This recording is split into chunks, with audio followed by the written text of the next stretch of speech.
Click that. And we are live. So, yo, welcome, Mr. Bashment Booth. Welcome.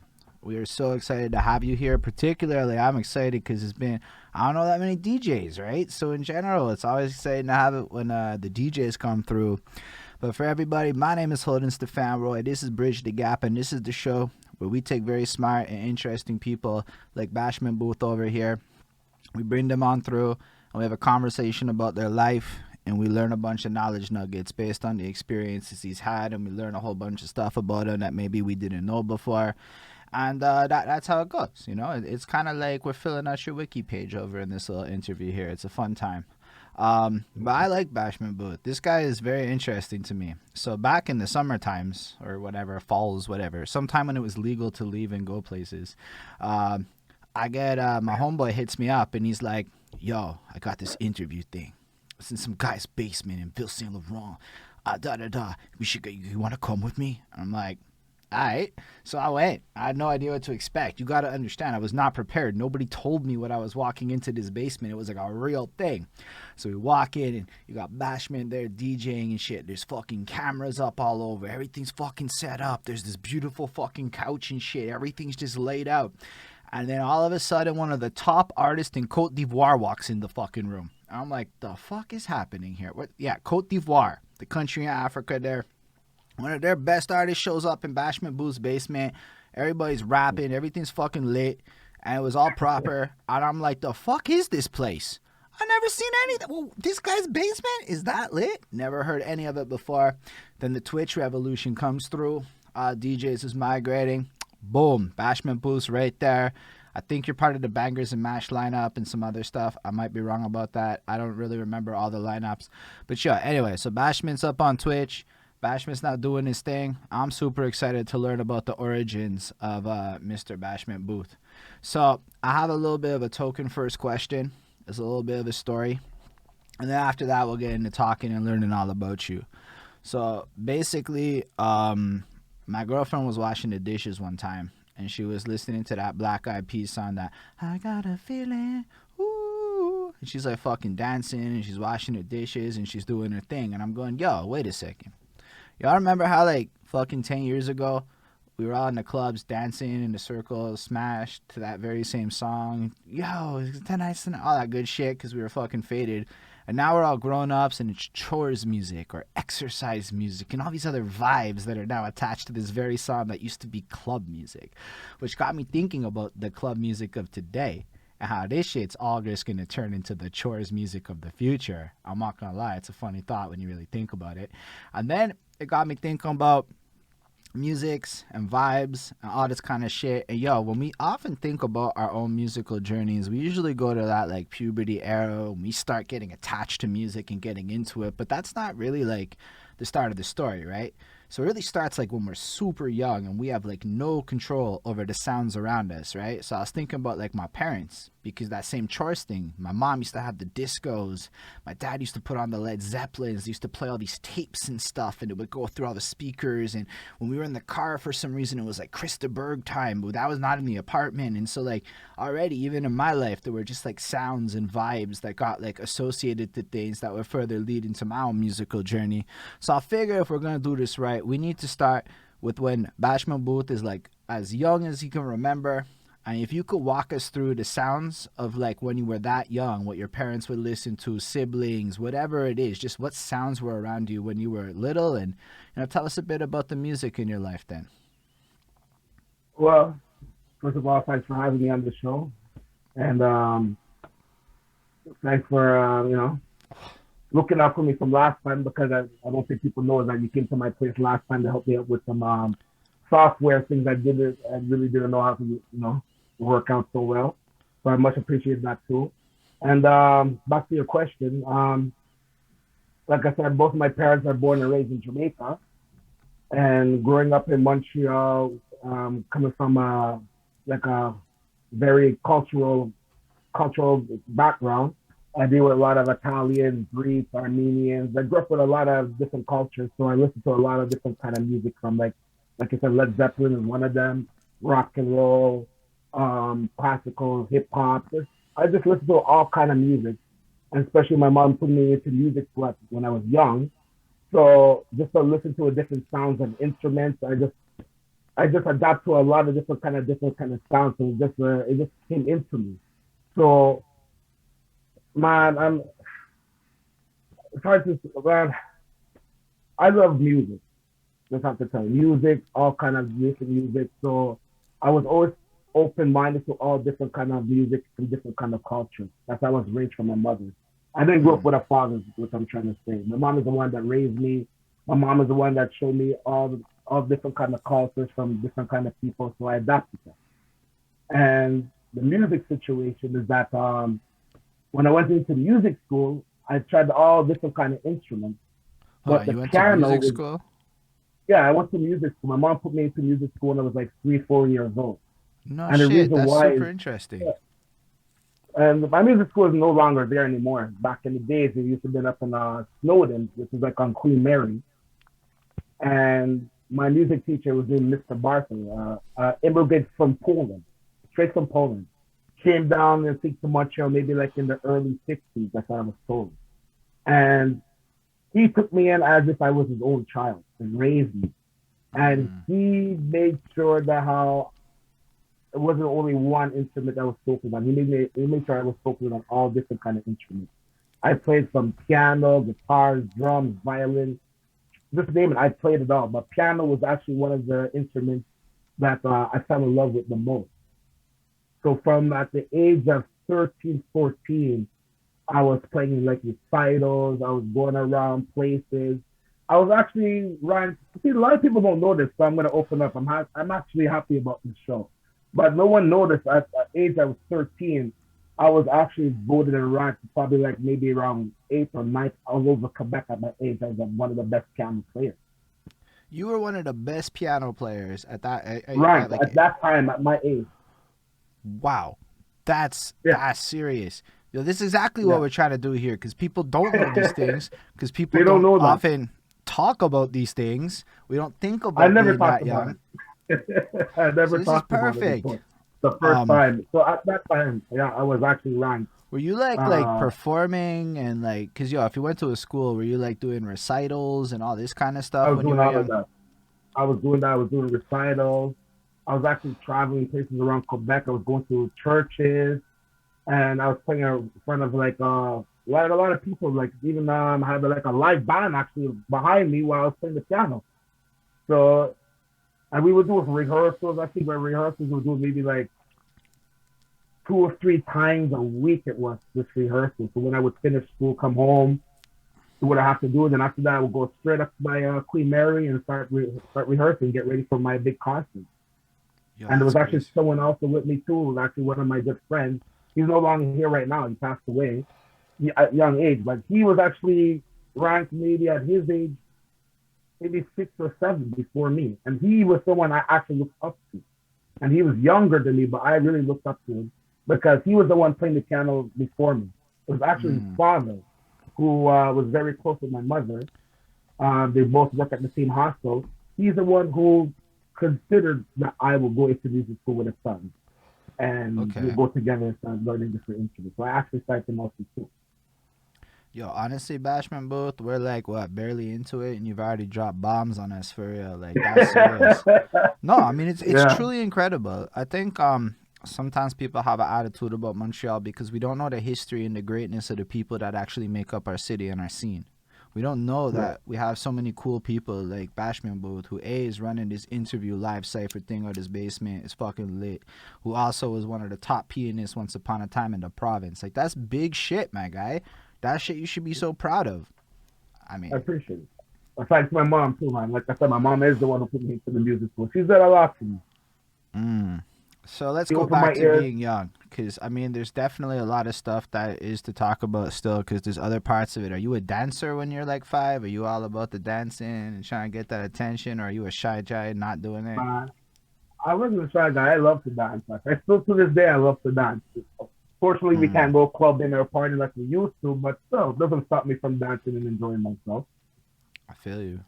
So you're already into dance from when you're young, because these are elements, right, Right. to this hip hop Yeah. world. There's elements to it. So you got the MC, the DJs, the dancings, the graffitis and stuff. So I just kind of ask people, in those realms to see what else they're up to. Were you a dryer? Were you one of those kids who was into drawing? Are you an artistically visual guy? Drawing, like I said, wasn't really a hobby, but there'll be times I'll just pick up a pen and paper and just think of something, just creating and just draw here and there. But like I said, my hobby was strictly just either if it wasn't for music, I'll be playing my sports because I was playing Mm, hockey, I was okay. playing football, I was playing soccer, I was playing a lot of sports in time.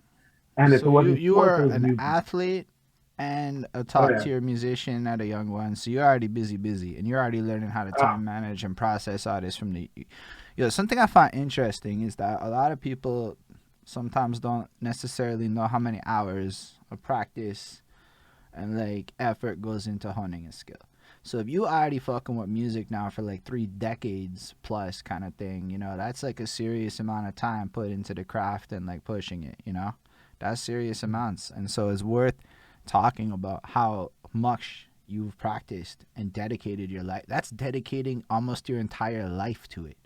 I didn't even that's start till I was a teenager and getting interested. You're like 3, 4 years old already there. That's fucking big, man. oh man. Like I said, man, if you have a mother that I have, tell you, she will push you to the end. That's for sure. But there was never a quit into me. It's impossible for Mm. me to quit. So to this day, it's impossible. So let's say you're okay. So you're like turning into a teenager. You're already like invested in music heavy. So I have a question then. Since you're already playing music this whole time, what's your relationship with music like as a fan? Like, are you into music as a fan at this time, or is it just like a job because you're doing all this practice stuff? Oh, the fan, absolutely a fan. I love music. I love music. I love all different kind of cultural music. Doesn't matter. Doesn't matter about my background. Like I said, I'm open ear to all kind of different kind of sounds of music, and that's how it's supposed to be. If So you when love you were music, if you love music, it's not supposed to be one specific kind of style of music. You're supposed to love all kind of music. No, Doesn't matter but what what it I is. meant it more is like I don't talk to a lot of people who are actually practicing like that from like time like that, like since you were super like. So I know that like people who make music kind of have a strange relationship with music where sometimes it's hard to become a fan because you're so in it. That's why I was kind of coming from. So given that you're playing all the music, like but in your case, if you just fucking loved everything, that's just blessed. Like that's like the best possible situation. You're making music and you're loving music and it's around you. What part of Montreal did you grow up in? Ville Laurent, Cartierville area. Ville Laurent, Fresh. Cartierville. Yeah. Yo, we got a The Bronx. question, if you don't mind, from the Twitch. I let the Twitch people ask questions. So, DJ Crystal Sure. Clear wants to know your top 5 rappers, and I never asked that. So if it shows up, I do. Top five rappers. Well, Nas is always gonna be my number one. I don't even care what anybody thinks. I'm a Nas. I'm a diehard Nas fan. Been following Nas because that's another thing too. I grew up also in New York. Not born Mm. and raised, but I grew up because I was staying pretty much living with my grandmother, which is living in Queens. So you actually grew up to the New York style of rap. But Queens, you gotta support my boy Nas. Nas is one of my all-time favorite rappers. Of course, I love Biggie and Tupac as well because I love lyrics, right? Lyrics. I deal with more lyrics. But I into that this new kind of sound. Of course, they gotta accept it because it's a new generation. But I love lyrics, right? So I have Nas, I have Biggie, I have Tupac. Um, man, two more, eh? You gotta go Big Daddy Kane, of course, and of course you have to go to Rakim as well, right? Mm. I You respect have to that. deal with those two legends, those two inspirations right there. That's You fucking know. big. When did you Oh go yeah, to New you have to York? go. Beg your pardon? When did you go to New York? I was in New York around in the early '80s, so I'm a '70s baby. So I pretty much was living in New York around 81, 82. So it's pretty much like a back and forward thing. It's to the point where like every summer I was always in New York by my grandmother's house. If I'm not in New York, I'll be in Jamaica. One or the other. Jamaica, New York, it was either one or the other. Mm. Okay, I respect that. It's helpful because I'm sure somebody else was going. Wait, when did he go to New York? Anyway, so that's good to get these questions. Yo, the show is No, actually letting me come out. You're learning Um, too much about me, man. nah, but that's the goal. But it's all good stuff. We Yeah, don't ever talk about the bad stuff over here. I'm not DJ never. Vlad. There's nothing bad about me. I just try to keep it that way. Hey, listen, I never said it was, but I'm saying we never go there. Yeah, We just never do it. It's not interesting. right. People want to hear about how you were a musical prodigy when you were 12. That's the interesting shit. So, what happens then with high school? Where do you go to high school? And are you doing this Uh, music thing all throughout high school, or does it like change at some point? at high school, I was still doing the music, and I went to Father Mac by if you want to know. But my school is no longer there. Father Mac is up in Ville, Colorado, across the street from Sir Winston, which is now what Lauren Hill. We call it Lauren Hill now. Mm, yeah. Music, like I said, music. Even my high school was always in me, but there was a moment in high school time where I wasn't really. I could curse sometimes. I could You can curse. swear all you want, my Okay. guy. Well, Well, I no, wasn't fucking no around. R word, Yeah, no R word, yeah, nothing LGBTQ plus. All the other yeah. cuss words is okay. All right. Well, like I said, I wasn't fucking around with music too tough. Like as in playing the piano, because there was a moment where when I was playing sports, like I told you, I got into a sports injury where I kind of shattered my bones into my one of my fingers right here, actually. Properly healed, but those times of shattering, it kind of kept me aback from playing the piano for at least maybe like a year or two. It's to the point where I got kind of too comfortable, where I kind of set me back from playing the piano like I used to play, but never stopped me from listening to or getting involved in music. Mm. Matter of fact, I think that's me shattering my fingers where actually started me to get into the DJing. And the So that was DJing just is the like an funny, adaptation then, right? Like so. yeah, So in and pretty theory, much there's that's another what it is. world where you're in the Montreal Symphony Orchestra. Like that's another Yeah, possible future for you. And now we have this version. I think we got the better yeah. version. To be honest with you, I like this Bashment. So I guess I owe it to my fingers getting shattered then, eh? You know what, man? I like to find the silver linings. It's kind of a painful one, but if it gets us the greatness, then we got the greatness, right? Well, it worked out that way then, eh? Well, that's exactly what happened. And I shattered my finger, shattered the bones in my finger, and from there I ended up rotating into the DJ. And of course, them times when I was DJing, it's strictly vinyl. You didn't have like those laptops and all these kind of stuff. So, so let's say when is this times? Oh, definitely like the early 90s, maybe around 93, 94, those times. Okay. Yo, shout Yeah, out that's what. Don Smooth with this sub. Woof. Oh That's man, big. yeah, you know that's my brother right there. Actually, he's the one who actually is one of my influence. He's the one who brought me everywhere he goes and showed me of how it is. I'm being real. Don Food is actually the one is my inspiration. Real talk. I'm happy he's on the show.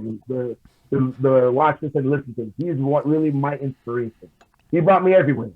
Yo, Don I Food has can. brought me everywhere, traveling, and I've seen everything he's done. And that's actually one of the reasons why to this day I'm still DJing and continue to DJ because of Don Smooth. And I can tell you, he said that to me with like almost those exact words off camera one time. So he's being fucking sincere when he says that. No, that's cool. Yeah, I yeah, love it when dude. people give love where it's True due. fact. True But fact, as right? so tell us then again about how you got into DJing. Like what actually made that happen for you? Well, well, those times I had those, we call it the boom box back in New York. You know those big tape decks, the Yeah. ABs. So that's what it started off by. Those times there around the early '90s, house music was a big thing in Montreal. House music, that's how it was back in the early '90s. Strictly house music, radios, house music. Doesn't matter. You couldn't escape the house music. That's all it was on the radio. And what I used to do is I used to listen to the radio station. And there was times where I wasn't home. I said, man, I need to record because I knew what was going to come on. I needed to put the tape deck in and hit record and record what's on the radio. Mm. Then it's to the point where I realized there's so much commercial talking going on. So I would use another tape deck and I would actually record the music on one side and I would actually cut out the commercials and I would actually make myself my own cassette. As if like you would actually think that how Mm. listen to my cassette, you would actually think you were buying the cassette at the record store back in the days where it was what HMV that we used to have. We don't have anymore record stores, but those times when HMV was it Sam the Record Man, all these kind of stuff. You would actually think that you're buying my tape deck my tape at the record store. Just the way I would cut it out. It was so good that actually I would let other people listen to it, and they were like, "Man, like you should get into this. Like you should seriously get into this because the way I'm cutting this out is like it's coming out so perfectly." So I said, "All right."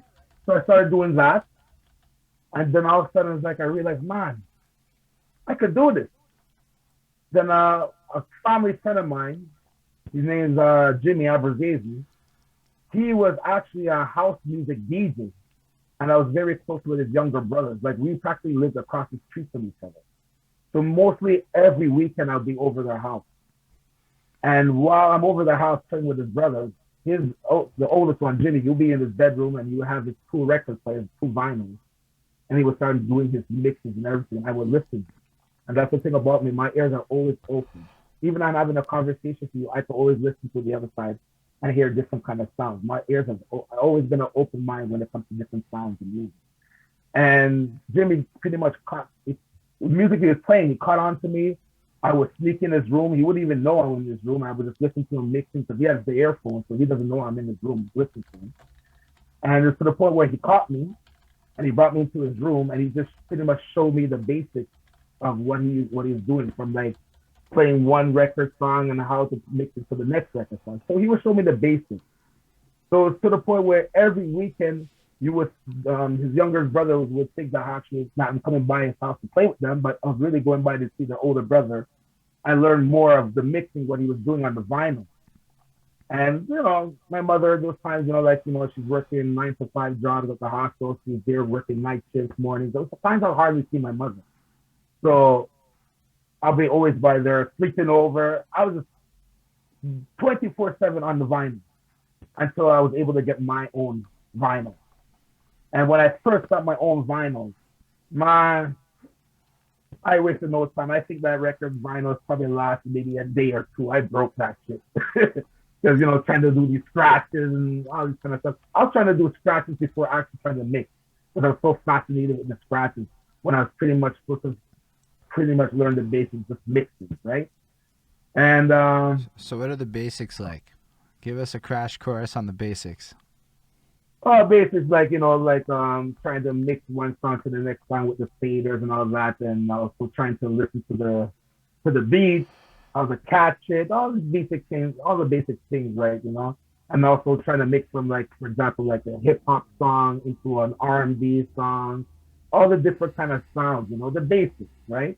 These are the basics you guys have to know when it comes to mixing and DJing, especially when it comes to vinyl. We didn't have these push buttons, these DJ controls, all these new technologies, how it is now. Awesome. Explain it with more detail, because while for you it's mad simple and clear, for people, like, the show's called Bridge the Gap, right? Because I mean, I can picture some of what you're saying, but pretend I don't know it a little more. Because, that's interesting. Like, I'm trying to picture, you have there's like two vinyl players, and then you connect them together somehow. Like, how are you actually doing this? Well, I mean, like, for example, like, you see the new DJ controllers. They have like they have these the pads, right? The push button pads. Yeah. So what it is that with these push button pads is, like, if you wanna, for example, if you're playing a song and you wanna mix it to the next song, well, with the push button pads, you actually could press the button where exactly where you want to start to mix it to the next song, right? By pushing one of the buttons, so you could just cue in. We actually call it like a cue in to the next song. Well, of course, with the vinyl is different because it's a record. And there's like the edge of the vinyl is like, the record player and the pad, where you use the edge of it, like they either slow it down or they tap on it like it's a button, but really like man, it's like, you probably would understand it more if I was actually showing to you, but it's... No, I'm following this, believe it or not. Yeah. You're doing great. But with the vinyl, yeah, exactly. With the vinyl, like I said, you have like you have the turntable pads, whatever, and you use the edge of it to either slow it down or speed it up to capture it within the next song to blend it in. So that's the difference between the vinyls and the push button pads with the DJ controller, how it is now. Like I said, this technology is different how it was back in the days, but no complaints, right? Because back in the days we had to have like 3-4 people, and to make sure you have 3-4 people with milk crates full of records and trying to help us carry it into the clubs back in the days, right?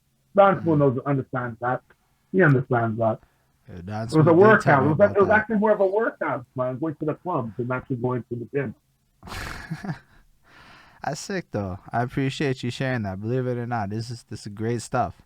So you start learning how the basics work, and then what happens? How does it evolve into the next thing? Well, then, like I said, then after that, my friend Omar, family friend, I used to call my brother there. His father in New Jersey, he is involved into like keeping over record stores, get connected to music equipment, all these kind of things. And now there was a moment in time where I wasn't in DJing. I started mixing whatever. This is around maybe around the late '90s, early 2000s. All right, I worked at the hospital, right? Mm. Oh my! See, I told you he hit his ear, and then this shit happened. That's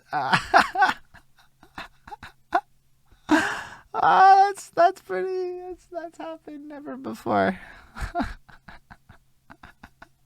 That's the first. That is definitely a first. This is awesome. I don't know, Chris. Cut out the boring parts, but definitely leave in this little bit explaining it. This is funny.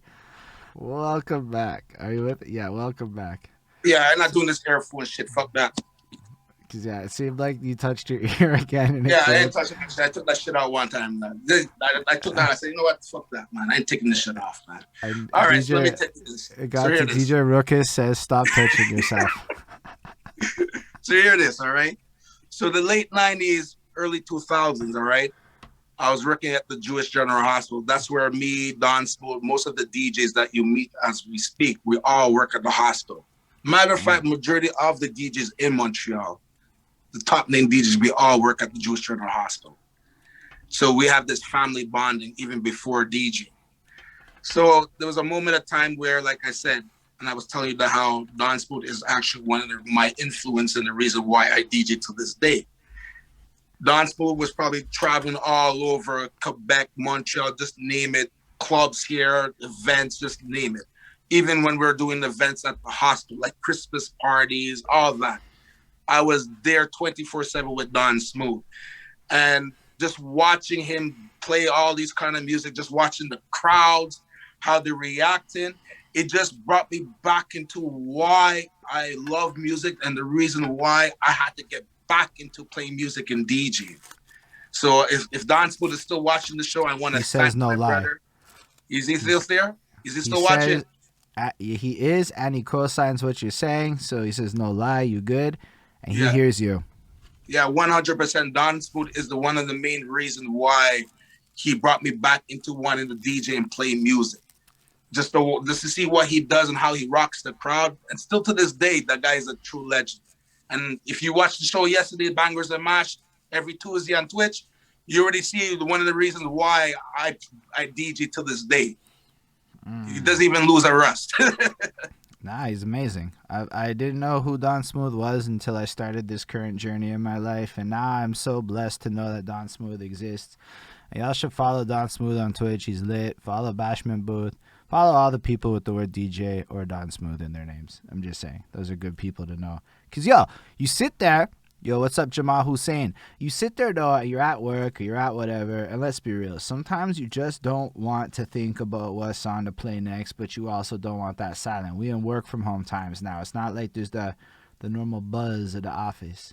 Then you go on Twitch and you find a DJ. And you know what's extra blessed? They go, "What up behind that suit?" Or insert your own name. It just makes you feel so good. Like, not only are you on the radio or getting that fucking vibe with somebody with probably better taste than you, they also say your name and interact with you. It's a fucking lit time. And Bashment Booth is another guy that you are going to see rocking the sets, killing it right there. He's got this beautiful light. It's all sorts of good shit. Nah, it's true, though. So let's go back to the story with so Don Smooth is inspiring you. You're working at the hospital, and then what happens next? Like I said, just watching him play and everything. Then all of a sudden, I don't know, maybe around 05, 06 is when I actually purchased my own CD turntable. So now I don't have the vinyls. Now I'm into the CD turntable because that's actually started to come in before the DJ controllers, the CD vinyls, right? I don't know. CDJs, I think the CDJs there. I have literally no idea what that is, my guy.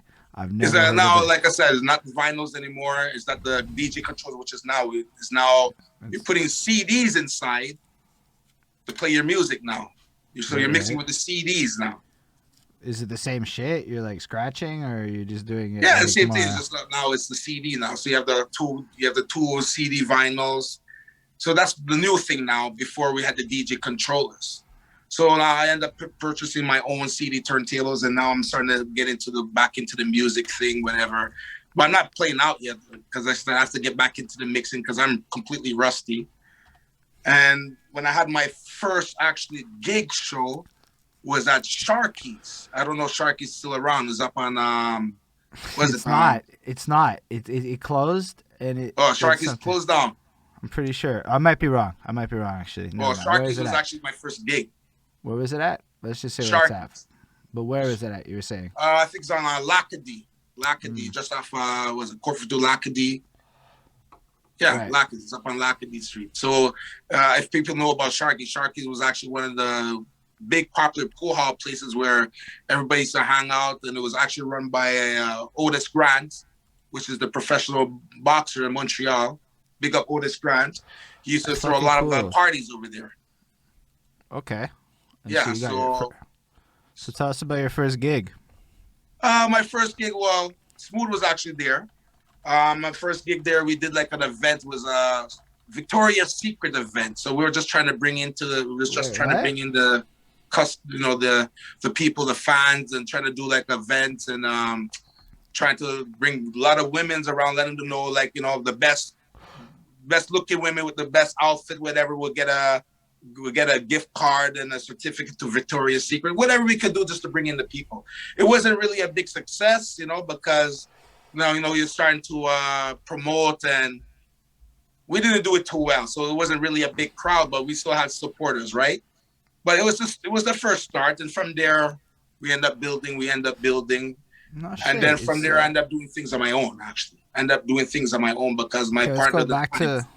Let's go back to the beginnings of that. Tell us about throwing an event. Tell us about what it was like back then. I know a little bit about the late 2010s throwing events, but I don't know what it's like back in 2006. You gotta go into more details, my guy. Well, back in 2006, back in 2006, I think was maybe the era where things were starting to really change in a different way. Like it started to get more, how you say it,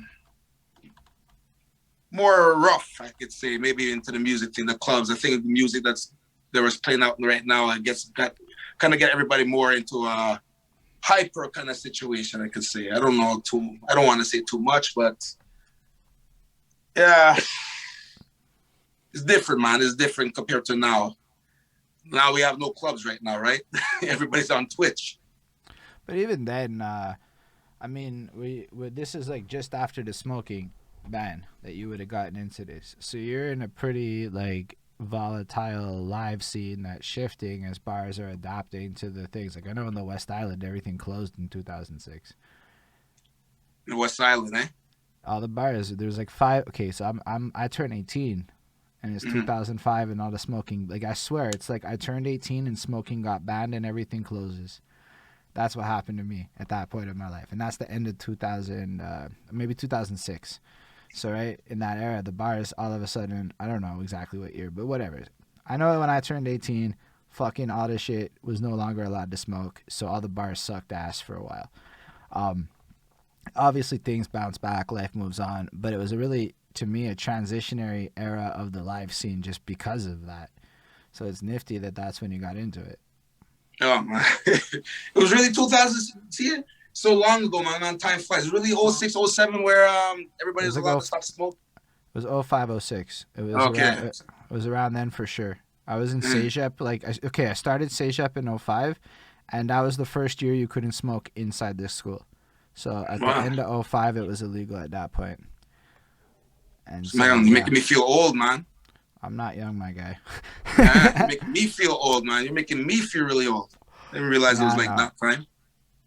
I mean, age, wisdom, experience, all the good things that come with it. It's not the worst thing to get older is what I'm learning. It's a fun time.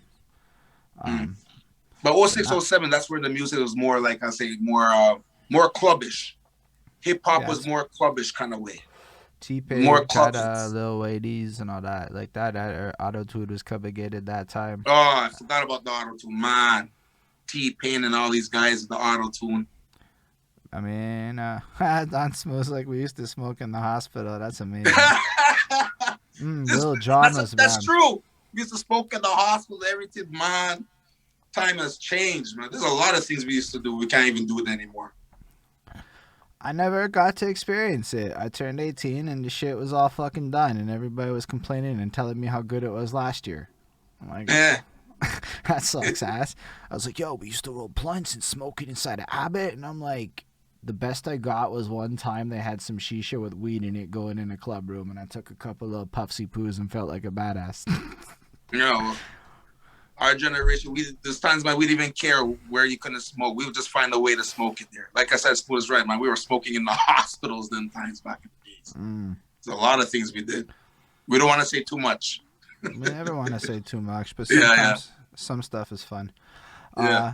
So you start getting into the shows. It's not necessarily the simplest experience, but you're still part of the scene. Are you like involved with all the MCs and all the different parts of the music scene at this time, or are you just kind of like doing your own thing?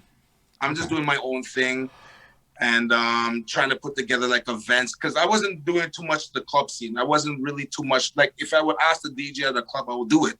But I wasn't really too much into the club scene. I like to do more like my own kind of thing. I like to do my own events. I like to DJ like parties, like weddings. And I was trying to invest in equipment on my own. So all the money I would do, like events, whatever, I would save my money on the side and start investing into DJ equipment, like speakers, wires, whatever I could find, and try to make a business on the side for myself. So when someone wants to DJ or do live events, they will actually rent the equipment for me as well. So it's not only DJing. I was trying to make a business out of everything I do. So make people rent equipment for me. So I was just trying to expand. The thing with me, I never focus on one thing. I was trying to find another way to expand. So I wasn't only trying to focus on DJing. I was trying to see what else I can do into the music scene. So like I said, I was renting in music. I was having people rent music equipment from me. Trying to send out like cards, whatever to do, like weddings, banquet parties, whatever I could do. So DJing the clubs was actually one of the last things on my mind. All right, so I guess what happens with that? When does it next evolve in your life? So you've got the side business. What else is happening? Then whatever, I'm just DJing. I'm going here, doing events in Toronto as well. I was actually doing after-hour events in Toronto. I actually did one of the Pride parades in Toronto. I actually did one of the big events. I think that's from there. I think that's when I started to get much more exposure. I did the Pride parade event, the after-hour. And one of the person who was there, he's a promoter. He knew my cousin and my cousin's friend, so he actually put me on because I was living in Toronto. I forgot to tell you that there was a time I was living in Toronto for 10 years. What the for 10 years. I was living in Toronto a big for 10 gap. years. Why'd you go to Toronto? For 10 years. Nobody knew that. Only the close family and friends would know I was in Toronto. I would actually keep my 514 number, and people will call me thinking I'm in Montreal, but not knowing I'm in Toronto. So I was in Toronto for a good 10 years. That's like, okay, why? I mean, whatever. That's wow. Nobody said anything like that to me ever before. Yeah, because I left the Jewish General Hospital, and I was working at Toronto General Hospital. So while I was working there in Toronto, I was actually my cousin who was doing the security at one of the bars in Toronto. He actually brought me in to do an event with another DJ, and that's when I started to grow. From there, that's when I started to grow. They heard the style of music I was playing. They asked me if I could come every Saturday. Then from every Saturday, they were asking if I could come every Friday and Saturday. And that's when I started getting into the house music, matter of fact. That's when I started DJing back into the house music. Because the style of music that they were more into was more progressive house music, techno, all this kind of stuff. And the thing about house music and techno, this is my opinion. I'm sure other DJs, they have their different opinion. But me, if you could mix house music as a DJ, I think you could mix any kind of other, and you can mix any kind of music, hip hop, Right. reggae, rock and roll. I'm telling you, think about the house music. If you know how to mix that out, and you just could hear the different kind of sounds and the beats, whatever, you absolutely could mix it with any other kind of music or any kind of style. But why do you say that? That's an interesting thing. Uh, like I said, everybody has their opinion, but the thing with house music is I think house music is one of the musics where it's much more harder to mix compared to any other musics. And the different kind of sounds and beats that you get, you have to really open up your ears and listen to the different kind of sounds and mixes from house music compared to other music that goes around. And if you could listen to that and mix house music, then compared to other kind of music, it should be no problem at all. Okay. So that's exactly where me mixing to the house music and getting into the flow DJ in the house music kind of helped me better when it comes to mixing other kind of music like hip hop or whatever. Okay. So now I'm deep now DJing in Toronto. Then I leave Toronto, come back to Montreal. Hold up. Shout out Jamal Hussein who subscribed with the primes, and that's big love. Appreciate Yes, that boy heavy. Jamal. Black Woof. Temple family. And for all y'all, March 24th, I believe it is, Jamal Hussein will be on the other side of me over here having a conversation. So you all can look forward to that. No, I'm gonna definitely watch that for sure. Big up Jamal, man. Straight up. So yeah, back to it. You're heavy in the scene in Toronto. And I'm Yo, heavy in the scene in Toronto. I'm heavy in the scene. What's it like in Toronto? Like, is the scene like a more organized thing? How is it different than, say, like the scene in Montreal? Well, I can tell you straightforward. Majority of the DJs in Toronto are from Montreal. Okay. And if you know the DJ scene, the best DJs around the world. I don't even care what anybody says. It's a fact. The best DJs around the world come from Montreal, Quebec. We have so much talented DJs in Montreal, Quebec, because Montreal is so small and so compact. It's like we have to move out to different cities to get much more exposure because there's so much talented DJs in Montreal. So majority of the big name DJs in Toronto are from Montreal. We just moved there to get much more exposure. Okay. So, makes a lot of sense. but the scene in Toronto. So why doesn't the Toronto scene cultivate the best? Not to throw shade, but why is it that Montreal scene is more like profound than other places? Like, what is it about Montreal scene? We have so much underground scenes in Montreal. It's unbelievable. You know, we're very multicultural. Montreal is a very multicultural city, and we listen and we have different kind of music and styles. And that's one thing you gotta love about Montreal, Quebec. Is the culture and the history that makes it such a beautiful place. And I'm telling you, man, just the talent that we have. Even like I said, that's one of the reasons why I did the DJ Bashment Booth show. That's one of the reasons.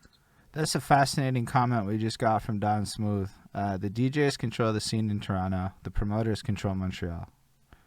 That's true too. Yeah, that's true. That's true. That's one of the things. The promoters do control Montreal, and we have the good ones and we have the bad ones as well. The promoters in Toronto, they're just very organized and do whatever they could do to make exposure and make a business. And that's the thing with Montreal lacks in the promoters. They get too greedy when it comes to money. They don't think about exposure and helping others as well. I love it. Way too greedy. Don Smooth, he's 100% right. The promoters is the problem. Okay, Montreal is Canada Party capital is another fair comment from Don Smooth. That makes sense how we would end up with a lot of DJs. Celebrities partying here all the time. Yeah.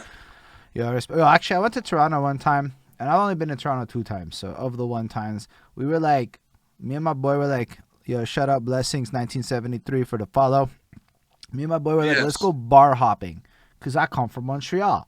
Bar hopping is like 18 bars on a block in one night type shit. Yo, man, I didn't know you need a car to go bar hopping in Toronto. That was a big discovery. And we felt fucking dumb. Wasted half the night walking. Like, where the fuck is the next place? You know, like, it's a whole different vibe. It's get now. You mentioned that, man, because even living in Toronto and coming from Montreal, I had to adapt it to that. Because, like I said, in Montreal, doesn't matter what time it is. We're used to going out of Montreal. Doesn't matter what time it is. We could still get what we want to get. Facts. You can't do that in Toronto. In Toronto, we probably don't need to take a taxi to go to one place to the other side. And who knows, man? That's like probably a good hour or something. You'd be lucky if you hit traffic or not, right? Yo, all I know is Toronto is very big, and Google. Okay, so like you gotta understand. I looked at the Google Maps, and you know like how you know how big a block is in Montreal. Is you look at the Right. Google Maps and you know.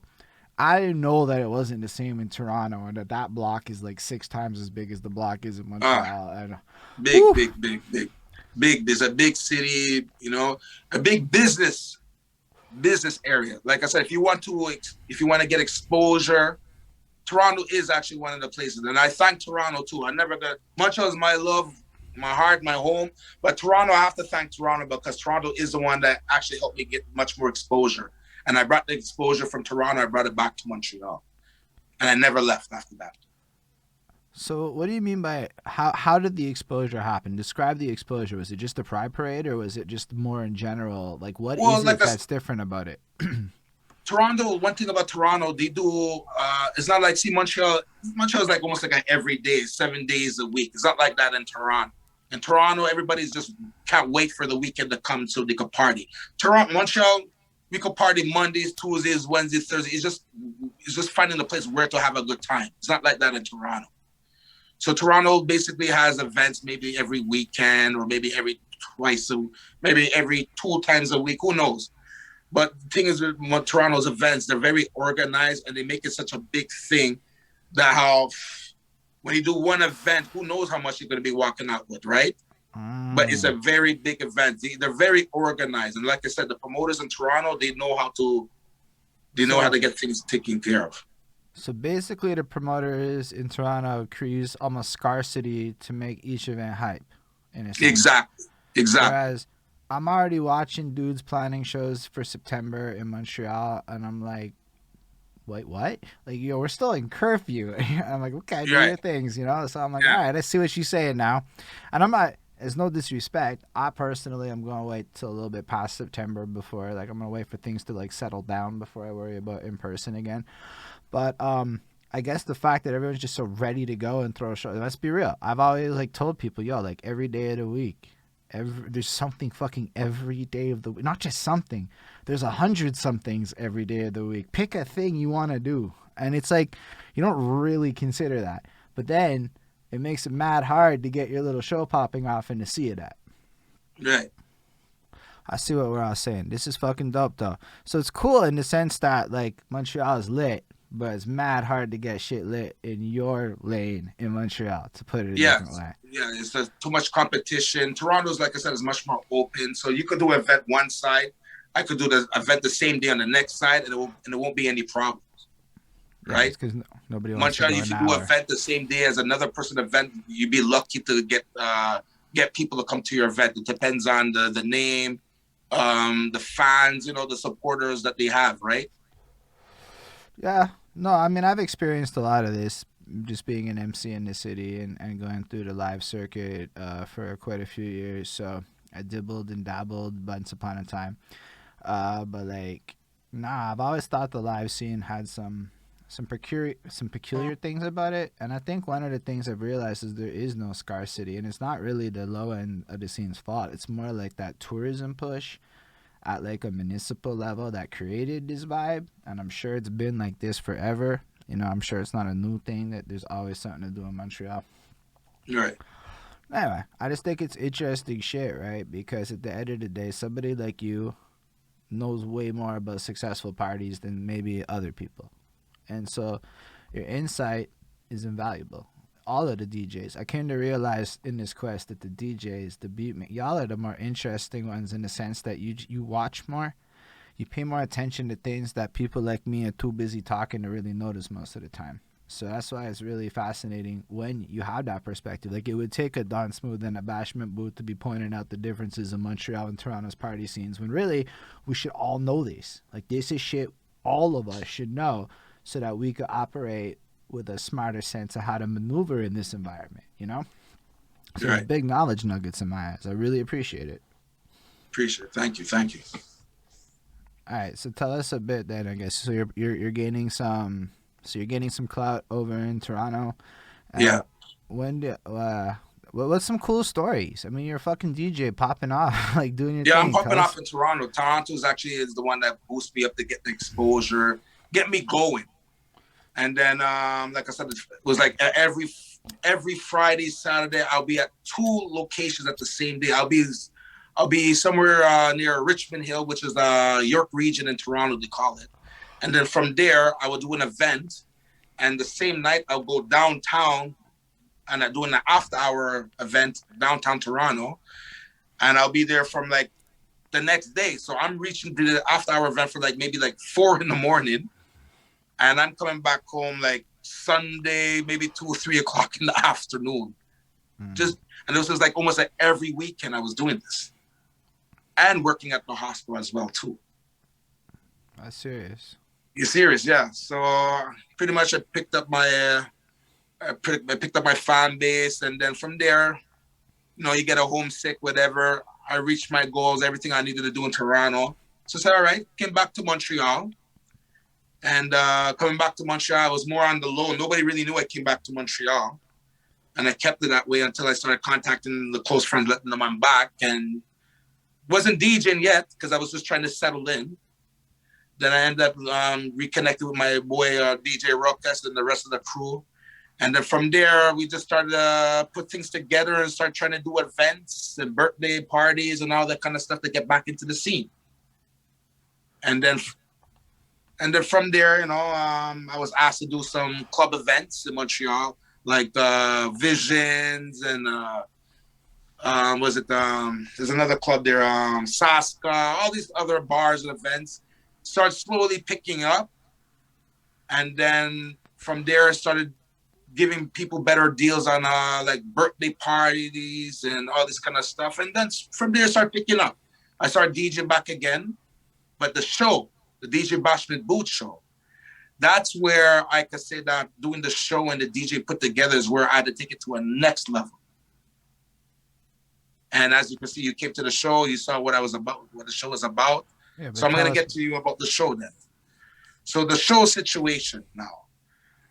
There was of course, the artist Buju Banton, right? Yes. All right. So there was a time where Buju was going to be released out of prison. So I think months before his release, they kept on promoting shows and events that he used to do. There was one show that was actually one of the big shows till this day that he did. It was called Rhapsody in the Basement. And if you know Rhapsody in the Basement was by far one of the hottest shows on BET, where you actually see all these hip-hop artists as we speak. Like they're in the cypher, they're in the basement, you're getting interviewed, and after the end of the interview, they're in the DJ booth and they're just giving us their freestyles and their flows, pretty much. So there was a time Buju was on the show, and I'm just there sitting down watching the show. And as you're my witness, you came to my place. You see how my setup is at my place. Yep. So I'm looking at the setup of my place. I'm just looking around while I'm watching the TV show, watching Buju live. I'm looking at my place. I'm looking on the TV, looking at how their setup is. I'm like, man, my fucking place is way better than their place on TV, the way everything is set up. That's the fact. That's exactly what popped into my head. And I see the DJ there. I'm looking at my section. I see I have my own DJ booth right there. I'm just putting 2 to 2 together. I'm like, man, I could do the same fucking shit as well. Same thing. I said, I could do the same shit like BET. My setup is better. My booth is better. All I need to do is find someone who wants to work with me as a partnership, who has the connection when it comes to knowing how to do streaming, live events, all the recordings, whatever you need to do. And also find someone who actually knows like Montreal artists. Because the first thing that popped in my mind is, you know what? We have so much talented artists in Montreal, from DJs, musicians, so much artists in Montreal that they don't even get that exposure. So I said, you know what? Exactly. So I said, you know what? Why not?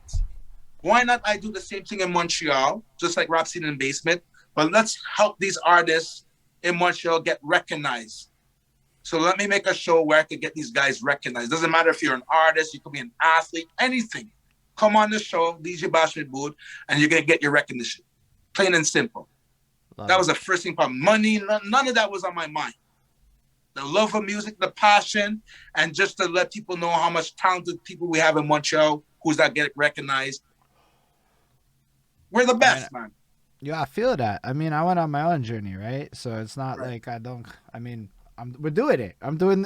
I'm here. I'm with you with this mission. You know, like that's And why that's you're one of the here. reasons why you came to the show too. I would have never known that you were an artist. I just Honestly, looked at you the I first time was I an met. accident.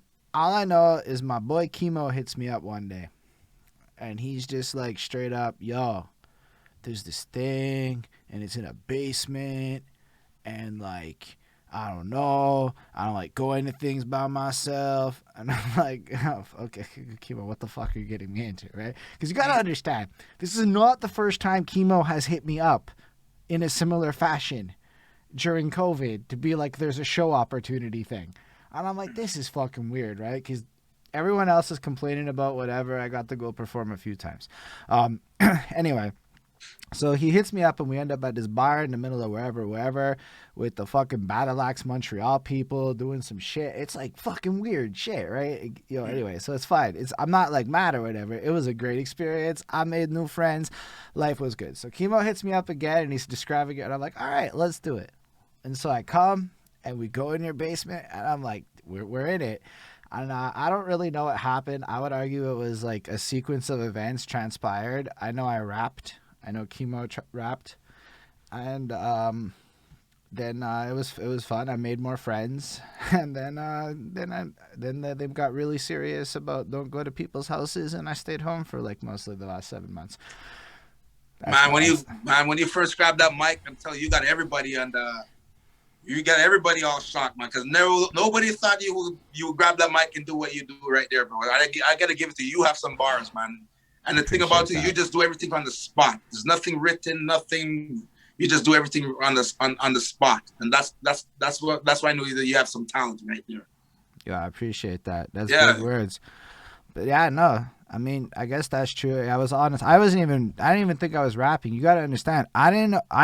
When you asked me to do the interview portion, I didn't know what you were doing with it because nobody had explained what a Bashment Booth was.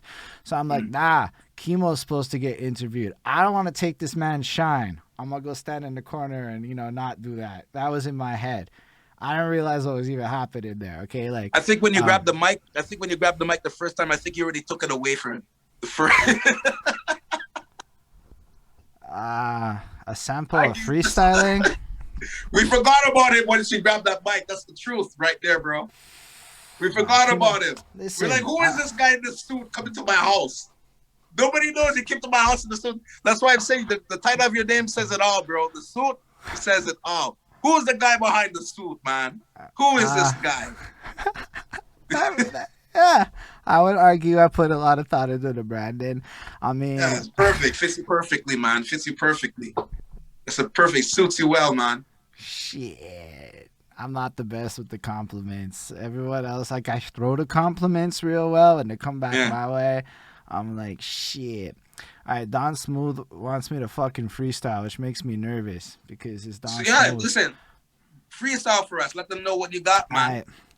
The truth is, seeing Don Smooth in the chat is kind of lit because it makes me feel more legitimate with my shit. I mean, I consider all the different things in the clout game, and it's really about the right names, feeling the right things. Now, a lot of people get it twisted with the views and the subs and the flows and the numbers and everything. Now, I think about the reputation, the net promoters who be sharing and all the other things. And this ain't really the best situation. Acapella off the dome on the internet is complicated, but still, I try to keep it going. I really do believe I got the skills to show everybody that I be flowing, and I know that when I drop my next projects, all sorts of different shit sounds all complicated and hitting up a different market. I listened to Don Smooth. He said, watch the women, see what moves them. So I started watching what moves my girlfriend, and I'm like, yo, I gotta switch, pivot, and go directions different than where I was. Because I was more interested in the buzz of the other rappers, MCs, guys with no ladies at their shows, and it was like a bro fest, and I'm like, sausages though? Nah, I want to flip that up. I want to see some ladies going, whoops, flipping it up. I listen to the LMFAO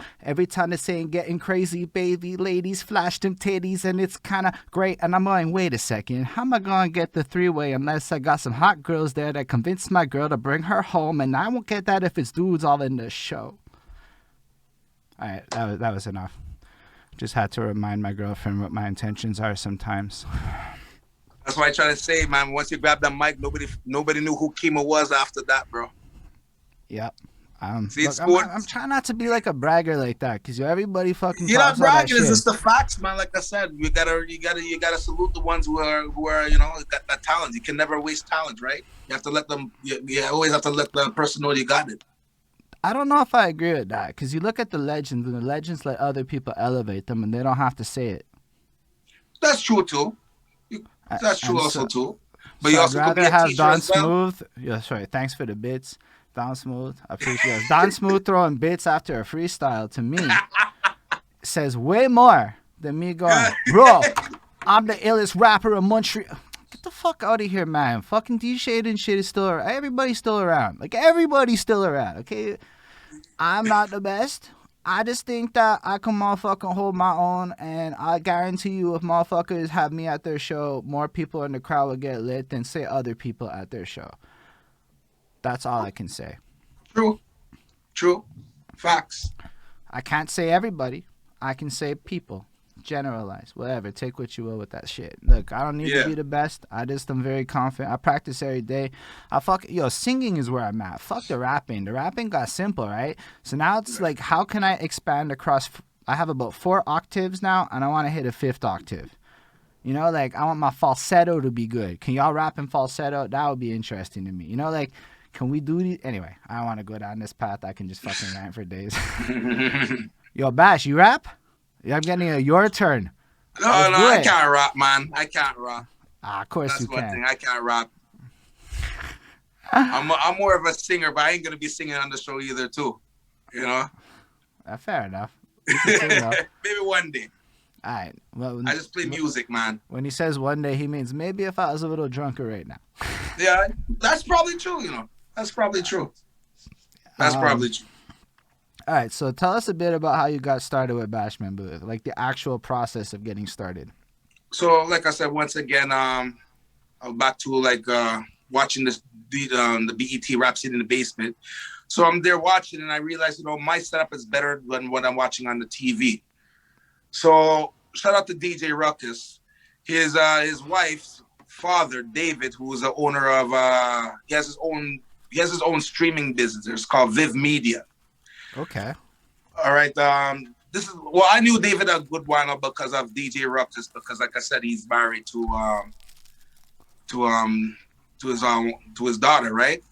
There was an event that we did, was it 2000 and I think it was 2018 or 2019. It was a couple of years ago. It was at the Jamaican Association. I'm also part of a sound called King Blinga's Sound. It's a group it's like a family group. It's a DJ group, where we play like reggae music, we play dubs, we do all these kind of stuff. It was actually one of our members' birthday party. So we end up doing the birthday party at the Jamaican Association. But one thing I did not know at that time is that the same person, David, who's part of Viv Media, I didn't know he does like recordings or filmings, all this kind of stuff, or video editing. I didn't know that until I saw him at that specific event. He had his cameras, he had everything set up to do recordings for the show. And it didn't click into me at that time until watching Rap City in the Basement. I'm like, you know what?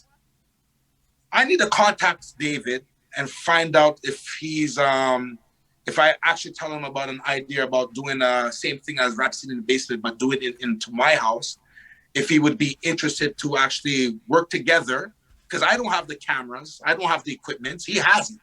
The only thing I have is the DJ and the music, right? And my place. So I ended up contacting him and I told him my idea.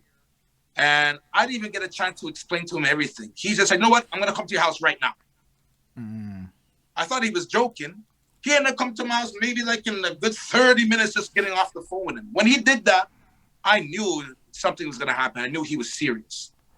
So the first thing he did was sat down, took out his pad and pen, and he started writing down notes, taking down notes and all this kind of stuff. So he was asking me my ideas, what I wanted to do. And I pretty much told him that, listen, I've been watching Rap City in the Basement, and I realized on my place, my location is much better how it is.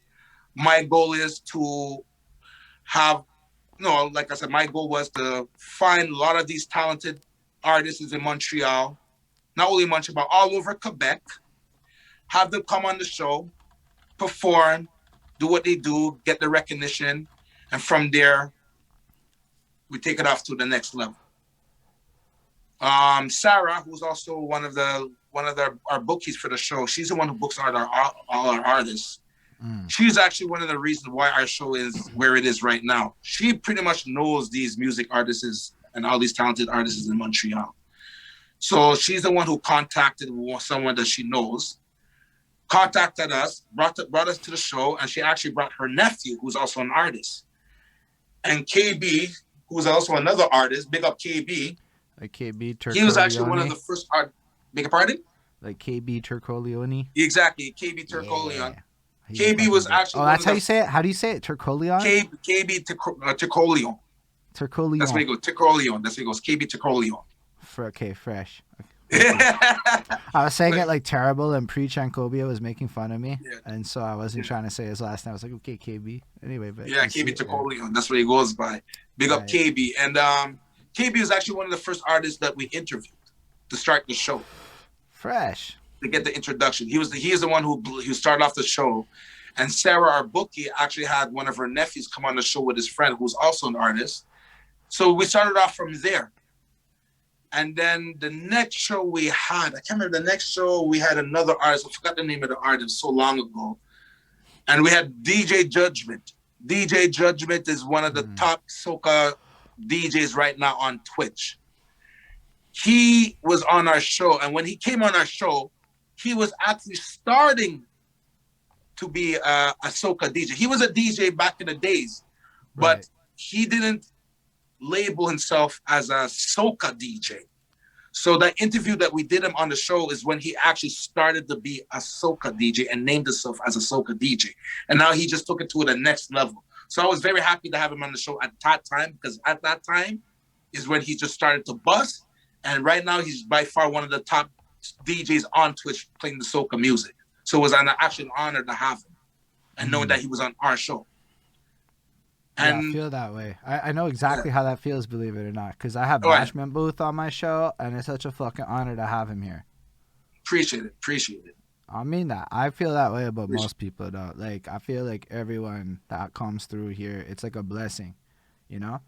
Yes. You come, you share with us, but also, like, seeing that there's all these people watching it, you know? It's like, who knows? Maybe if we all keep doing this kind of thing, especially, you should do your interviews on Twitch.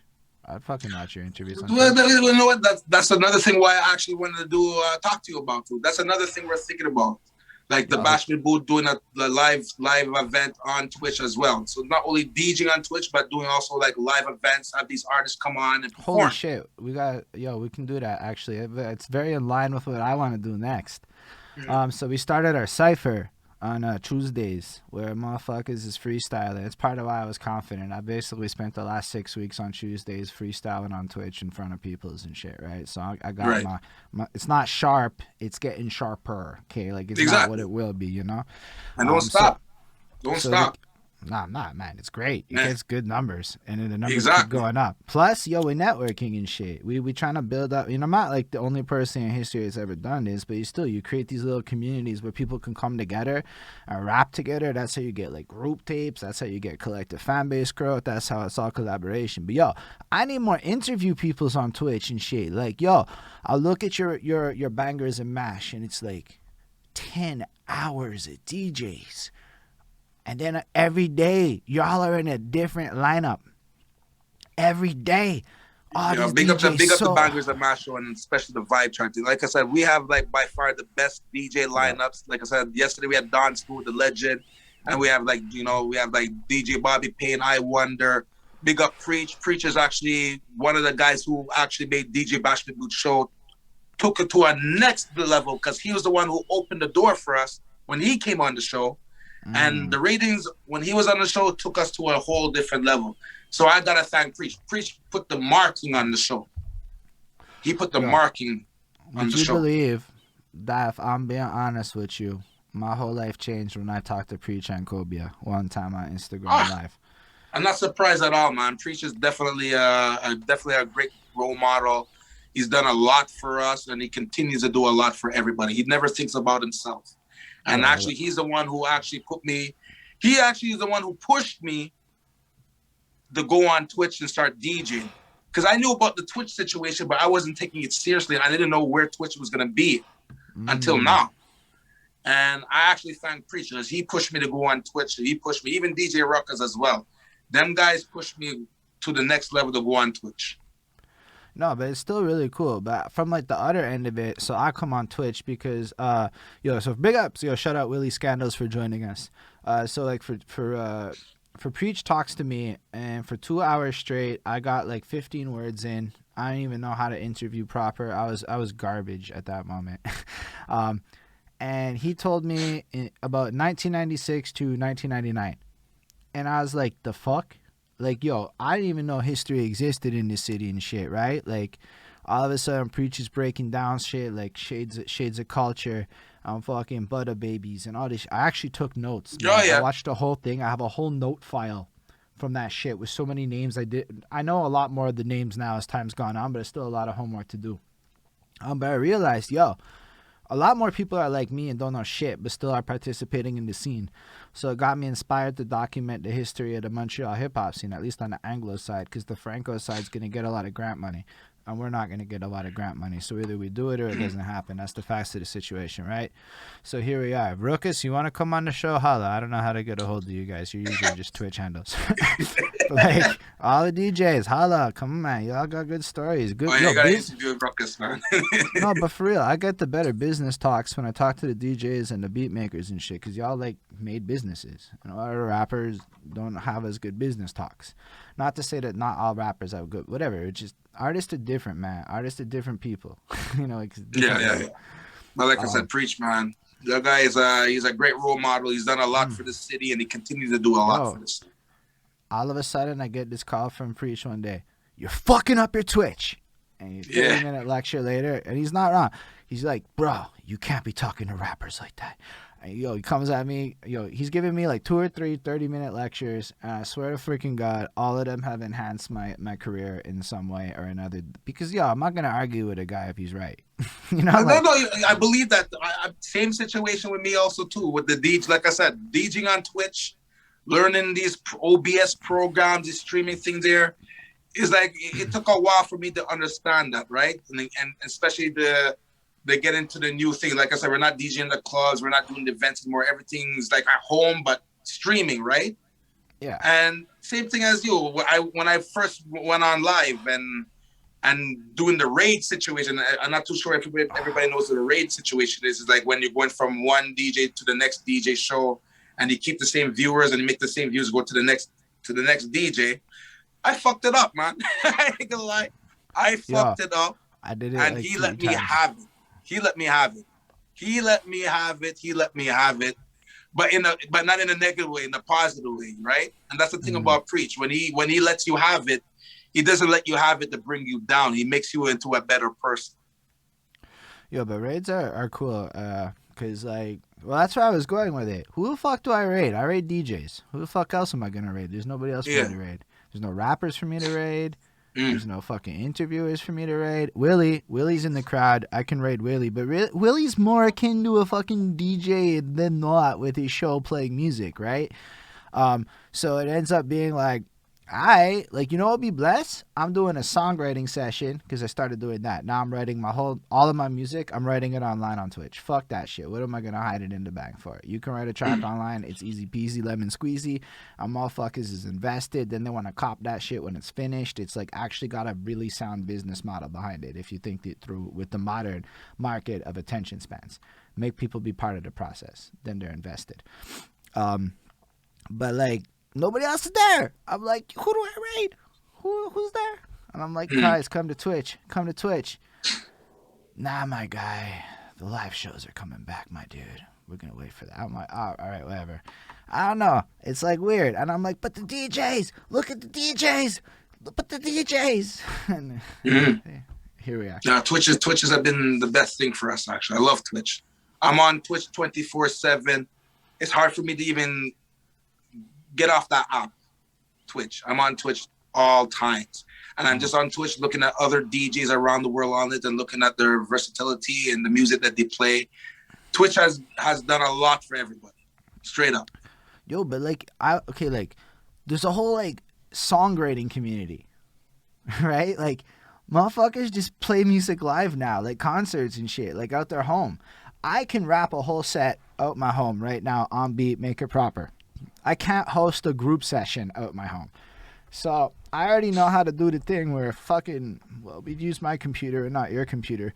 But like if I came through with a decent computer, run that shit proper because we want to make sure everything's smooth sailing, fucking set it all up proper. We could literally use a space like yours, have a bunch of people in the room and spit fucking live concerts at Twitch, no problem. No problem. It would be blessed.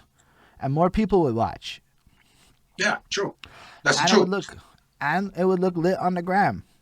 Yeah, definitely. I'm telling you, man, Twitch has done a lot, and not only Twitch. I've met a lot of new people around the world, DJs. We exchanged numbers. We're trying to do live events with them as well.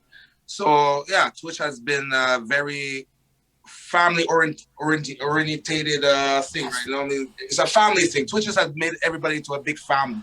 Yo, it's facts though. Everybody's love on Twitch. Like, look, okay, here's the thing. I went to Gamer Twitch one time. That shit was weird, dude. Everybody's kind of like, and I don't mean to generalize. I had one experience, and it was very weird because the attitude in the comment section was weird. It just wasn't music Twitch. It wasn't the Twitch of the people I know. But I'm gonna be real. Everybody I care about on Twitch is involved in music in some way or another. So I mostly give a shit about music Twitch, and the rest of Twitch is its own things. And I believe that it is in pockets like that. Twitch was like a gamer. It was a gamer app. I think Twitch was a gamer. I didn't even know it was a gamer. Yeah, until us DJs we took it over. That's actually what I'm facing is like I'm trying to explain to everybody like yo, everybody's on Twitch. DJs is there. I actually say Don Smooth is on Twitch, Preach and Kobe is on Twitch so often in my life to try to like add social credit to like Twitch being cooler. Okay, right. But like the problem is it takes motherfuckers on average 3 months to get comfy with the idea of going live. You have to think about your shit, and I find sometimes people's a little pushy with it, but like it's gonna take time for everyone to get comfortable with going live. And that's exactly what it was. That's exactly what it was with me until Preach pushed me to do it. Exactly what it is. But like once you figure it out, yo, listen, my first streams are trash. They're not good in my opinion. I can't watch the old stuff. I cringe always. I can't ever watch my old content though. I don't like watching my old stuff. It was actually, though I watched some clips and actually I'm not that bad at the interview thing. If I do say so myself, I'm like, okay, I can watch those clips. But like, yo, in general, it's not my favorite thing to do. So it's like a move forward world. But like, I know that I was bad at Twitch because I was so stressed, and now I'm just like chilling. I don't give a fuck. I was like, whatever. But it's funny you mentioned that because even when I did my first interview on DJ Bashment Booth, I actually had to watch myself so I can make sure the next show that I won't, any errors I did in the first show, I won't do it for the second show. And then when I did the second or third show, that's when I started getting more relaxed and much more comfortable. And I said, you know what, I know I could do this. Because the same questions I would ask people off the camera, I said I do the same thing on the camera, right? But that was my thing. I wasn't doing that. I was actually trying to write down the things, what I want to think about, I want to ask. But I'm like, you know what? I just threw that fucking paper in the garbage. I said, fuck that. I'm just going to answer what I want to answer as if I'm off the camera. Just more relaxed, but much more Yo, that's it. It's more fun that way. Yo, I literally do like no research. And I just, my episode 1 with everybody is the same thing. Your life story. It's just simpler. That way it's chill. And like, I don't know what I'm going to be curious about, but I promise you, no matter who you are, there is going to be something in your story that I'm going to be like, I'm curious. Because, people are fucking interesting. I mean, already today we learned that Bashment Booth is a musical prodigy that plays all kinds of instruments from way back. You're an athlete. You can sing, but you don't like to rap. You run a business upon which you rent out equipment to other people rather than being the guy who rents the equipment, which is actually a fascinating fucking hustle. Honestly, let's be real. Gear is interesting because gear gives you power in ways like like I know a lot of people want to get this perfect sound when they go fucking make the musics and the rapping sides, but let me tell you one fucking thing. Moms be singing some shit one time, it happened once, off of this very mic in this very room. Motherfuckers don't care like we care. It's we who Exactly. care. Audiophiles care.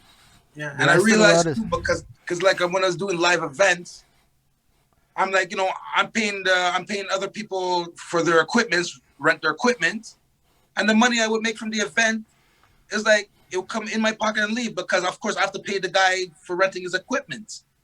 So I'm like, fuck that shit, man. I'm gonna save money and buy my own equipment. So now I'm not gonna be depending on renting equipment from anybody else. I have my own shit. So anytime I do my own events, whatever, I have my own equipment. So now when I'm making the money, I'm not paying nobody for the equipment. I have my own shit. So now they're paying me for my equipment. Facts, man. It's a good move.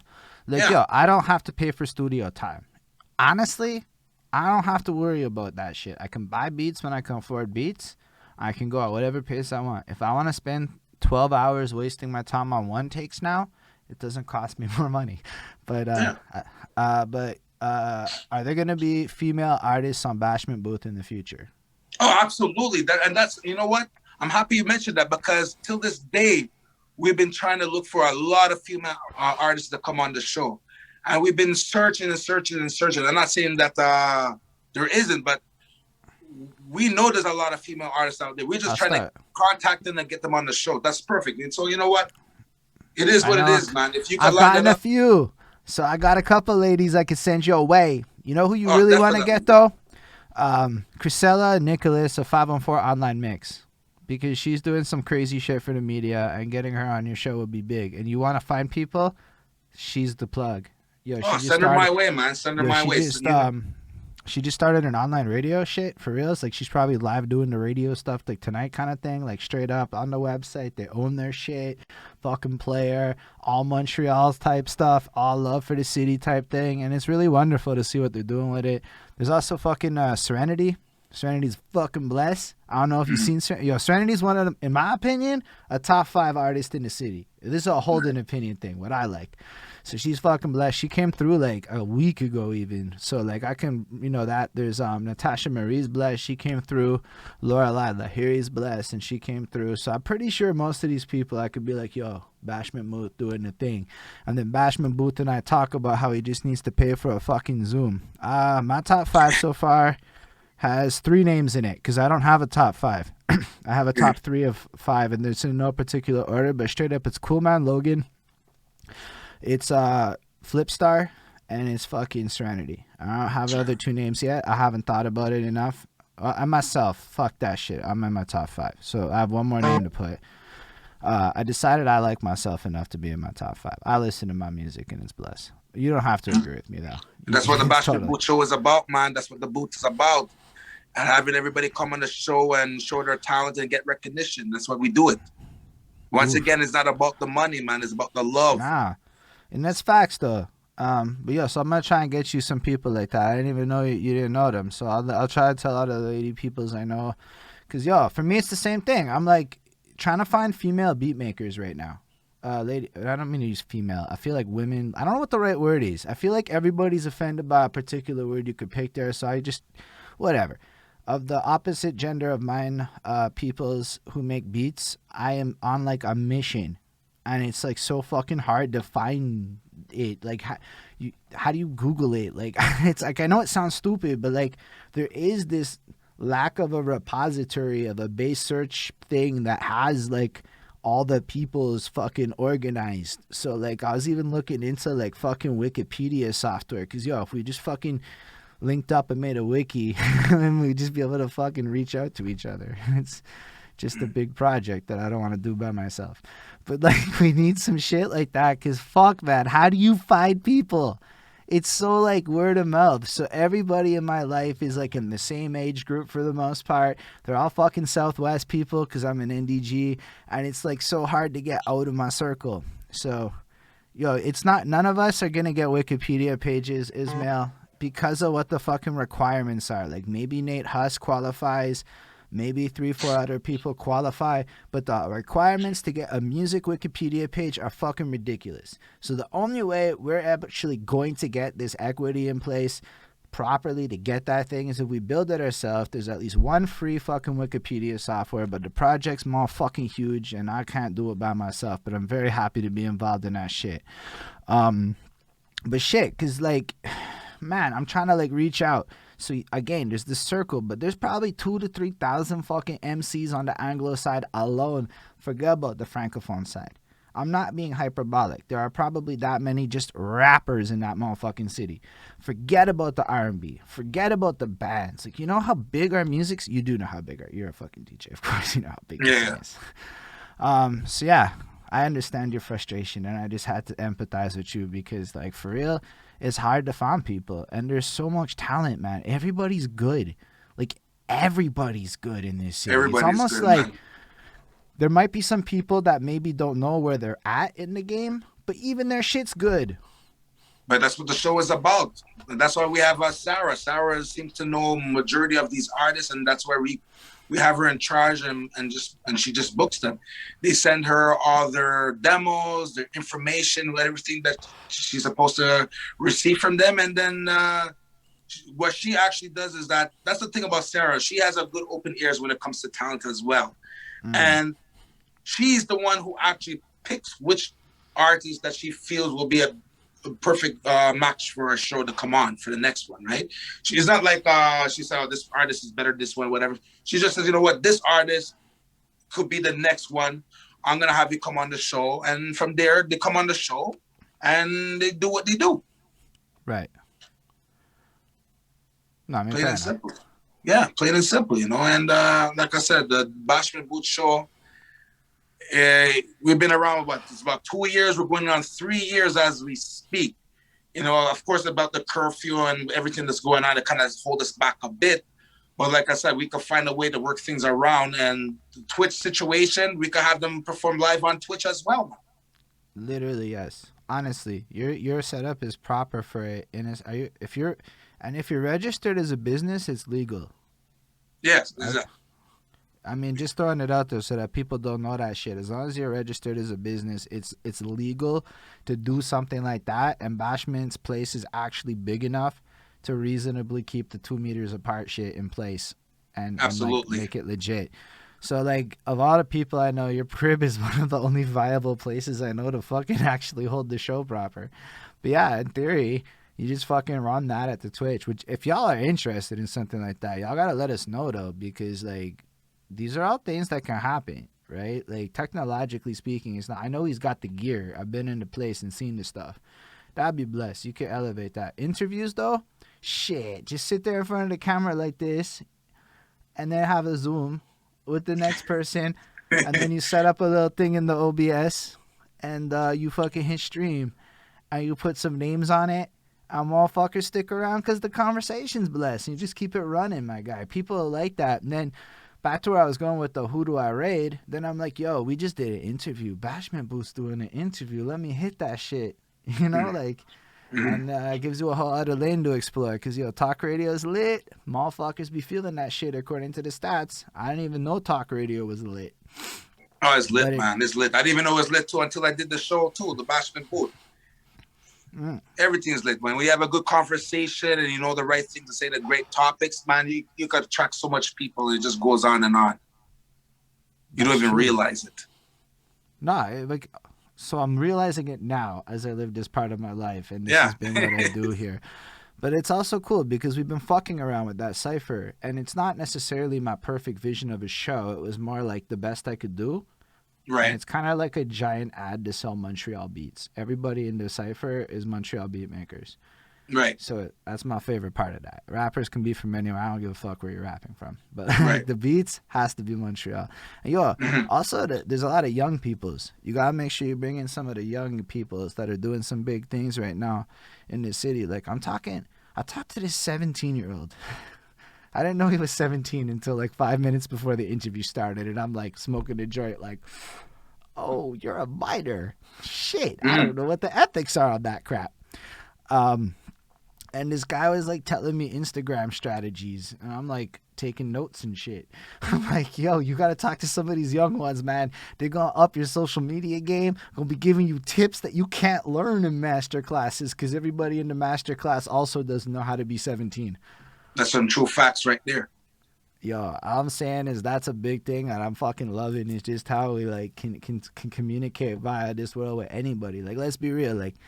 Ain't nobody going to your crib to do shit that often. I bet there was a limitation in trying to find people willing to come to your place at a given time because just life, you know? Right. And now with Twitch, it's like boop, boop, boop, and people's just fucking online talking. Yeah, pretty much. Like, I'll tell you one thing. Ain't no way any of my interviews would go fucking 3 hours at a time if it was fucking in person. And so, like, I'm not inclined to make them real life. I think they're going to stay, it's true, stay on Zoom. It's true. They would That's never true. would. Everyone acts like it would. I'm like, nah, none of us are. Everybody's gonna be looking at their clock at 8:30, being like, bro, I gotta eat. You know, like, but yo, when you're on the Zoom, you're like, well, I'm fucking home. You know, like, Yeah, exactly. That's the same thing about what you talk about, especially when you're DJing on Twitch. It's not like you have to rush and try to step out and get dressed and go to freaking every club, whatever, at a certain time to get ready to set up and start mixing, right? Just have to make sure that the computer is on, the OBS program is set up properly, you have a good camera angle, and you're just ready to go. Just make sure you have a good internet provider, because if you don't have a good internet provider, forget about it, man. I already learned that already. Like I said, I did maybe like 1 or 2 shows already, and then the second show, when I had the buffering situation, I said, nah, man, fuck that. Never again. I called my internet provider, let them know I'm doing streaming and doing live events. They told me straightforward, my internet is too slow. It's not going to work out, man. So I had to upgrade on that. So any DJs out there, man, make sure the first thing is make sure you have a great internet provider. If you don't, good luck. It's not going to work out. I swear, I switched to Videotron. Because everybody else, like the e-boxes and them motherfuckers, when your shit goes down, they're like, nah, bro, read your contract. If shit goes down, it's Videotron's fault or it's Bell's fault, right? It's never their fault. So I'm like, hold the fuck up. That means if shit goes down, I'm fucked. You don't get anything. That's part of the cheap prices. But if Videotron shit goes down, that motherfucker's giving me a free bill or some shit because it's their problem. You're lucky to get a fucking free bill. You're lucky. I won't get it. You'd be lucky. I know that. You'd be I was lucky. just being like, well, that was my thinking. But then I got Videotron, and I swear it's fucking great. And then I found out they got new internet that was like cheaper than what I was paying, but a lot better numbers. So my shit's been pretty smooth sailing since I did that. But yo, it's important to have like a really good up connection. Like, absolutely. Twitch says 6, which means you probably need like 20. Because yo, even if you see 20. You're not getting 20. You're getting like less than 20. That's like the perfect scenario. So I don't know. You just gotta make sure that your up is good. What time do you have to leave us? Because I know you have to go to work. I have about good 15 minutes left. I'm good for a good 20 minutes tops. That's what I was figuring. So I did want to know a little bit what some of your other plans for the future was, so that the people could go. Meanwhile, if y'all have questions, this would be a wonderful time to ask them. But like I was saying, back to the female artists, definitely I could use your help. I'm looking for a lot of female artists to come on the show. That's one of my main priorities. We have a lot of male artists that came on the show, but always looking for female artists, DJs, whatever you can find. Right. Yeah, I'm with you. And I think it's super important to highlight the ladies of the scene, personally. Because, absolutely. So I went to 2 shows that were all women. They were the 2 best local rap shows I've ever been to. Every lady came through ready to spit. She knew every bar to every track. When shit went good, they just switched to fucking freestyles. It was impressive as fuck, honestly. I was blown away because I'd never seen that. I've never seen every rapper at a show show up ready to fucking spit. They might be ready to perform, but we're talking like by themselves on the stage, no posse, ready to go. I was like, shit, that's seriously. We got a question from Ishmael. Are there any young DJs that we should follow? Absolutely. DJ Ruckus, by far, upcoming young artist, DJ. He knows what he's gonna do. He just need to direct him and take him off to another level. But he has the music, he has the skills, talent, whatever. Just needs to keep on pushing. You have DJ Ruckus.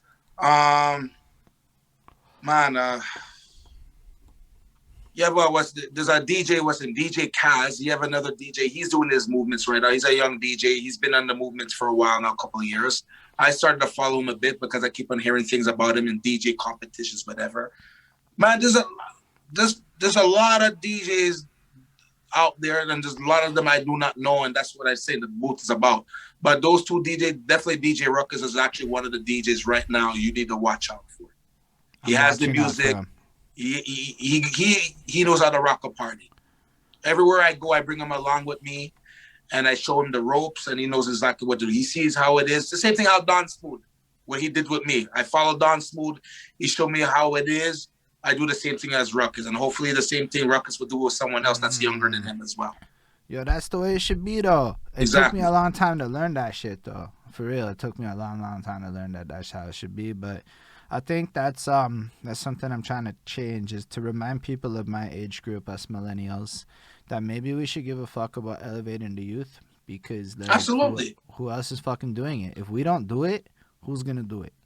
Look at even Don Smooth's son, Junior Smooth, I call him. Watch out for him too. I know he's gonna be on the next level. He's just gonna be just like his father, even better.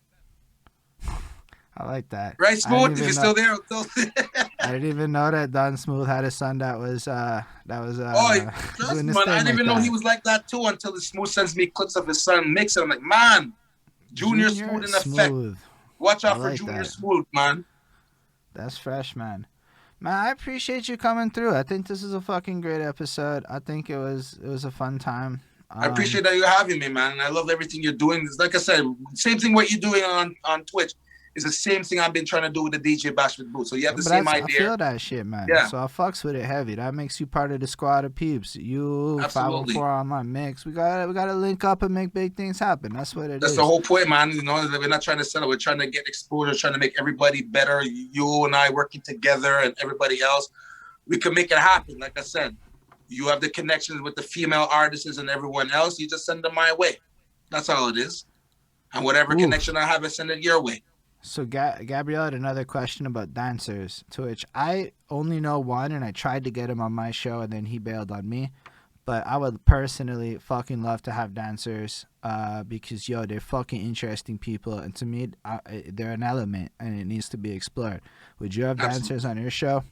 Absolutely, we'll have dancers on the show, DJs, artists, even athletes.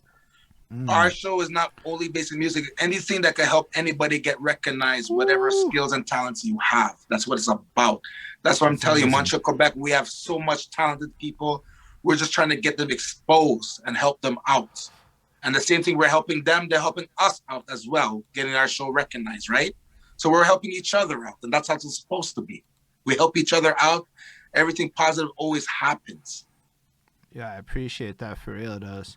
Yo, what do you think about the fact that Quebec has a hip-hop show on TV right now? Oh, it's about time. It should have been a long time ago, for crying out loud. Should have been that long time ago. I believe that was a long time ago. A lot of things wouldn't be happening. It's about time. Quebec should have had that long time ago. Yeah, I appreciate that. Long time ago. I bring that up because I'm pretty sure the guy we're raiding, because Ismail redeemed the channel fucking perk, wants us to go to LeMef, who I believe is doing our live reaction to it. So if y'all want to see some fucking Quebec hip-hop in action, that's something to stick around for. But yeah, so do you have any last words to the peoples out there? Well, I want to, like I said, the DJ Bashment Booth show, if anybody's watching the show and they want to know, like I said, we welcome everyone. Everyone who has talented, everyone who's doesn't matter. If you know you want to get recognized, DJ Bashment Booth show, this is what we do. We help you get recognized, and not only that, we're helping you, you're helping us as well get recognized too, right? So we're helping each other out. Bring in the female DJs, female artists, whatever you can bring. Come to the show, man. Come to the show. And once you come to the show, you realize the atmosphere. Once you come to my place, you already feel that you're welcome. You already know that. Yeah, it's Everybody facts. that comes to my place always feels welcome. They never leave with an empty stomach. There's always food, drinks, whatever. That's another thing about our show. Every artist that comes to our show, they always have food and something to drink. They never leave Fair enough. empty-handed. Never. Yeah, I appreciate it. It's facts. There was food there. They always, yeah, you know there was food. But yeah, thank y'all for watching too. Because honestly, at the end of the day, and anybody can hit me up. My name's Holden. It's pretty easy to find me, and we can work out whatever, and find more people's. But thank y'all for watching for real. It's really appreciated that y'all stuck through it. Y'all kept it up. Shout out Vibe Media for the follow. Even getting a follow now right at the end. That's fucking blessed stills. It's dope. It always makes it more fun when the comments are going, and it kind of like creates that more of a show environment, right? Like it's just doper. I know it's not real life, but it's fucking close enough for me these days, you know. Especially when you can't go outside anymore. Holy shit, I can leave the apartment for 7 more minutes. Anyway, okay, I'm done with that. But I really appreciate all y'all for real. And also thank y'all in the future watching this on the YouTubes or listening on a Spotify or however you're consuming this content. You're appreciated as well. Make sure to follows and subscribes and likes and all that good shit. And special thanks to the Patreons, Ismail Gadamsi, Chris Prada, Jonathan Barnes, EJ Black, Hurricane, Linda Williams, and Scribble. Dope to support what we do. If you're on Twitch and you got an Amazon Prime Zipu, you can go ahead and subscribe for free, and that would be mad fucking helpful. And otherwise, if you're in the future, patreon.com/behind that suit, and that would be super blessed. Otherwise, yo, I appreciate all of y'all's for real. Live long and prosper, everyone. And